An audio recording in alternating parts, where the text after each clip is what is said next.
O, yan na, ito na.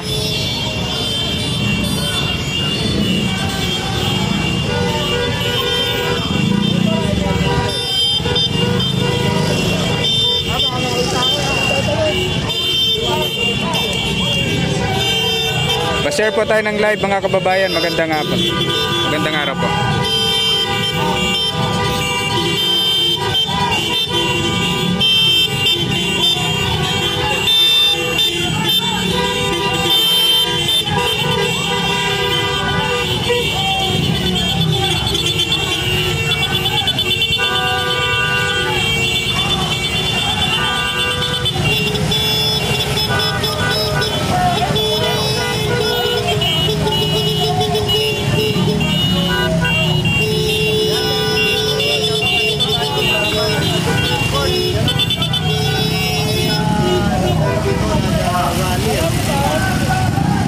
Share po natin live mga kababayan. Magandang araw po. Ayan.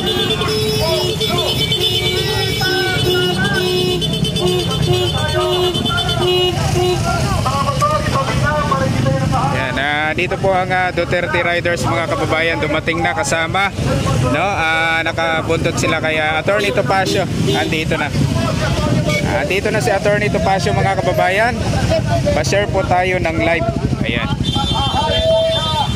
As lawyers and as a Filipino, we have the obligation to defend the independence and the impartiality of the Philippine Supreme Court. Yun ang gagawin po natin ngayon.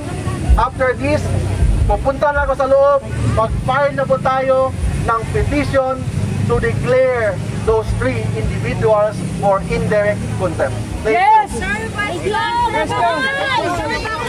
Ang question, pagbalik na kay malate man sa filing. Okay. Filing mo na, filing. Babalik kami, babalik sila. Ito yung Attorney Mark, yung kopya mo. Babalik na para sa media briefing. Kami na lang papasok. Mga kababayan, Si Attorney Mark, si Attorney Paras, yung mga abogado, papasok. Attorney Maniluna, and Mr. Cardema. Sabay tayo. Hi.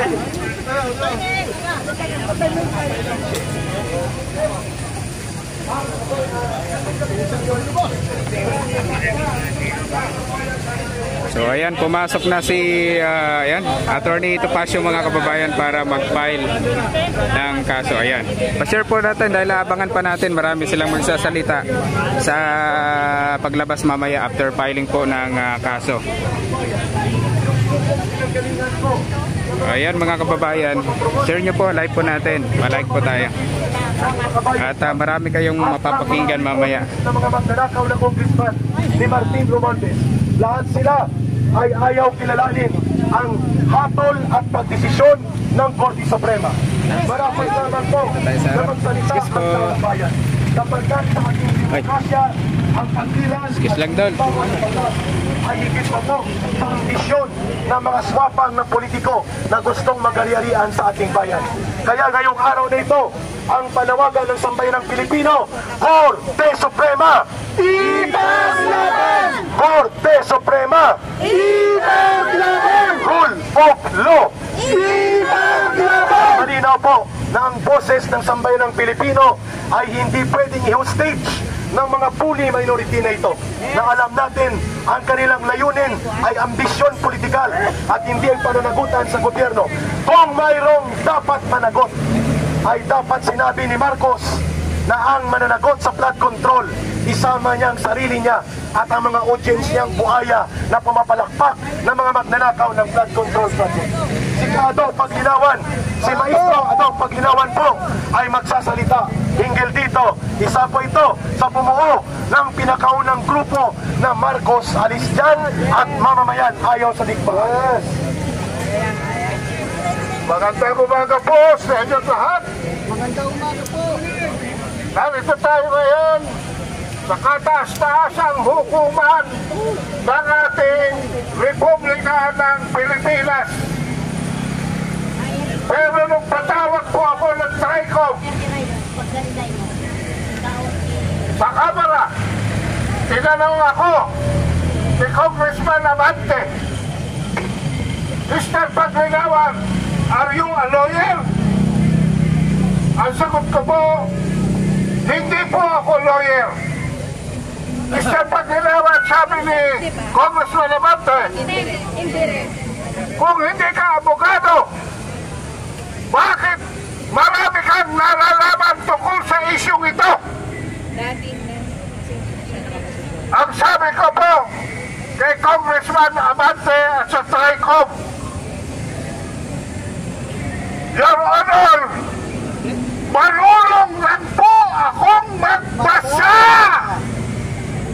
At yan mga kabansa, ang huwag niyong kalilimutan na hindi dahil kayo ay abogado, wala na rin kayong karapatang pantao.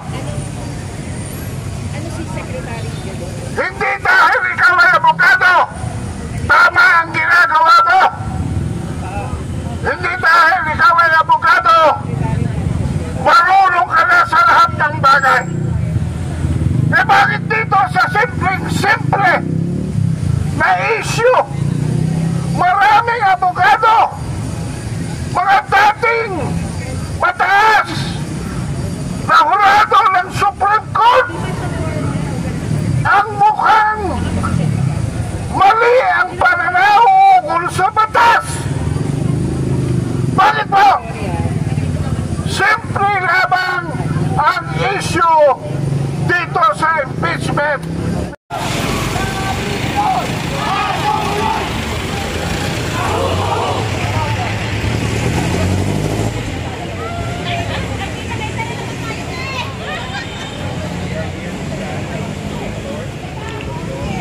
Loading. Final, binding, immediately executory, wala nang debate, wala nang kolusyon. Ang desisyon na nagpasura sa mga impeachment articles ay hindi lamang tagumpay ng batas, hindi tagumpay ng katotohanan, ng justisya, ng sambayan ng Pilipinas. Huwag nating hayaan, yurakan ito ng mga hindi marunong respeto sa konstitusyon. Kaya ngayong araw, buong ang suporta natin kay Atty. Ferdinand Rosario at kay Atty. Mark Tolentino sa kanilang pag-aim ng indirect contempt charges laban sa mga walang galang sa Korte Suprema. Kung sinasabi mong makabayan ka, kung sinasabi mong tagapagtanggol ka ng saligang batas, kung ikaw ay isang officer of the court, then you must defend the Supreme Court, not defy it. Eh sino ba sila para kumalma at kumontra sa Korte Suprema? Hindi pwedeng selective lang ang respeto sa batas. Hindi pwedeng okay lang na we have to pick and choose kung anong batas susundin natin. Kasi ayon po sa judicial, sa civil code, lahat naman sa civil na Korte Suprema ay naging batas na ng Pilipinas. Kaya dapat natin susundin. Kasi itong impeachment naman, hindi ito usapan ng accountability. Ito'y halatang political agenda. 3 sunod-sunod na taon at modified opinion ang kinuha ng Office of the Vice President mula sa Commission of Authority. Sabihin, madaling salita, malinis, maayos, at walang irregularidad sa Korte. Nag-testify na rin mismo ang team leader ng COA, Confidential Funds Audit Office, si Atty. Gloria Comora, na nagsumite po ng documentary evidence of Vice President. So malinis po siya, walang anomalya, walang nakaw. Kaya ang tanong, bakit pa rin pinipilit, ini-impeach ang kinugunting si VP Sara? Dahil si VP Sara Duterte ay sunod na Pangulo ng Pilipinas sa 2020. Sure na po yun. Siya ang pinakamatibay ng kandidato, number 1 sa lahat ng surveys, at pinakamataas ng trust rating. Kaya ang totoong layunin ng mga kalaban, matawan siya ng multang may perpetual